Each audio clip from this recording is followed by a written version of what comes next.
জরায়ু মুখের ক্যান্সার রোগীদের যদি সঠিক সময়ে না আসে সেক্ষেত্রে আসলে পরবর্তী সময়ে কি কি সমস্যার সম্মুখীন তারা হবেন? ক্যান্সারটা যদি অ্যাডভান্স হয়ে যায় তাহলে সেইটাকে কিওর করা আসলেই একটু কঠিন ব্যাপার। তো সেজন্য যে তারপরে যেহেতু রেডিওথেরাপিটা ক্যান্সারের সকল স্টেজেই এইটা দিয়ে চিকিৎসা করা যায়। তো শেষ পর্যায়ে আসলে পেলিয়েটিভ রেডিওথেরাপি বা কেমোথেরাপি দিয়ে তার চিকিৎসা করা যেতে পারে। চিকিৎসা করালে জরায়ু মুখের ক্যান্সার একেবারে নির্মূল করা যায় কিনা সে বিষয়টি নিয়ে আপনার কাছ থেকে জানবো, তবে ছোট একটি বিরতি থেকে ফিরে এসে। প্রিয় দর্শক, দেখছেন স্বাস্থ্য প্রতিদিন। কথা হচ্ছিল খুব গুরুত্বপূর্ণ একটি বিষয়, জরায়ু মুখের ক্যান্সার নিয়ে।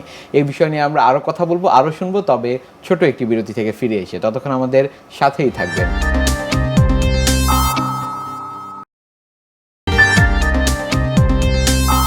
দর্শক, ফিরে এলাম বিরতি থেকে। এতক্ষণ আমাদের সাথে থাকার জন্য আপনাদের ধন্যবাদ।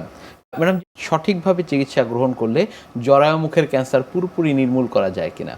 হ্যাঁ, যদি সঠিক সময়ে এটাকে ডায়াগনোসিস করা যায় এবং সঠিক সময়ে যদি চিকিৎসা নেওয়া যায় এবং সঠিক পদ্ধতিতে যদি চিকিৎসা ঠিকমতো নেওয়া যায় তাহলে অবশ্যই পুরোপুরি নির্মূল করা যায় জরায়ুর মুখের ক্যান্সারটাকে।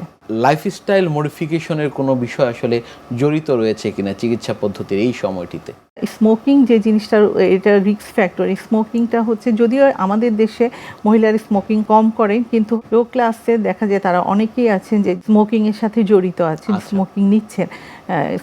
তো সেই ক্ষেত্রে দেখা যায় তারা যদি এটা না করে, স্মোকিং না করেন, তাহলে সেই ক্ষেত্রে জরায়ু মুখের ক্যান্সার থেকে কিছু নিশ্চয়ই।